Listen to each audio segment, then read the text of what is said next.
Prosecution বলছে গুমের mastermind ছিলেন সাবেক মেজর জেনারেল জিয়াউল আহসান। তার বিরুদ্ধে অন্তত ৫০০ জনকে গুম, নির্যাতন ও হত্যার তথ্য পাওয়া গেছে।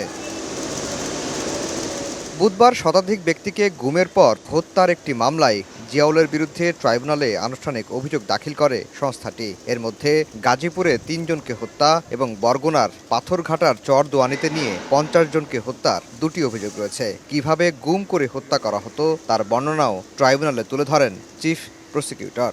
১০০-ও বেশি মানুষকে গুমপূর্বক হত্যা করা এবং তাদের হত্যা করার পর সিমেন্টের ব্লক, সিমেন্টের বস্তা বেঁধে কখনো বরগুনা থেকে বলেশ্বর নদীতে সুন্দরবনে, কখনো শীতলক্ষায়, কখনো বুড়িগঙ্গায় এবং কখনো রাস্তার ধারে ব্রিজের থেকে ফেলে দেওয়ার অভিযোগগুলো সেগুলো আমরা আজকে দাখিল করেছি।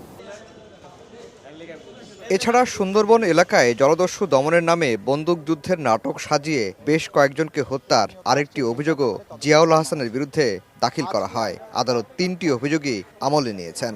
আমরা এখানে মূলত 3টি অভিযোগের বিচার প্রার্থনা করেছি। বাকিগুলোর ব্যাপারে বলেছি যে সেগুলোর ব্যাপারে এত বিস্তৃত তথ্য যে সেগুলোর তদন্ত এখনও শেষ হয়নি বলে আমরা সেই ব্যাপারগুলোতে আলাদাভাবে তদন্ত রিপোর্ট দাখিল করার ব্যাপারে আমাদের তদন্ত সংস্থা প্রস্তুতি নিচ্ছেন। তাজুল ইসলাম বলেন, বিএনপি নেতা ইলিয়াস আলী, চৌধুরী আলম, সাজিদুল হক সুমন ও সালাউদ্দিন আহমেদকে গুম ও ২ শতাধিক মানুষকে নৃশংসভাবে হত্যায় তার সম্পৃক্ততার তথ্য প্রমাণ মিলেছে। এদেরকে পূর্ব থেকে গ্রেপ্তার করে রেখে তাদেরকে ওখানে হত্যা করে তারপরে ফাঁকা আওয়াজ করে গুলি করে তারা ক্রস ফায়ারের পরিবেশ তৈরি করত এবং সাংবাদিকদের মাধ্যমে তথ্যচিত্র বানিয়ে প্রচার করত যে বিশাল বীরত্বপূর্ণ কাজ তারা করেছে।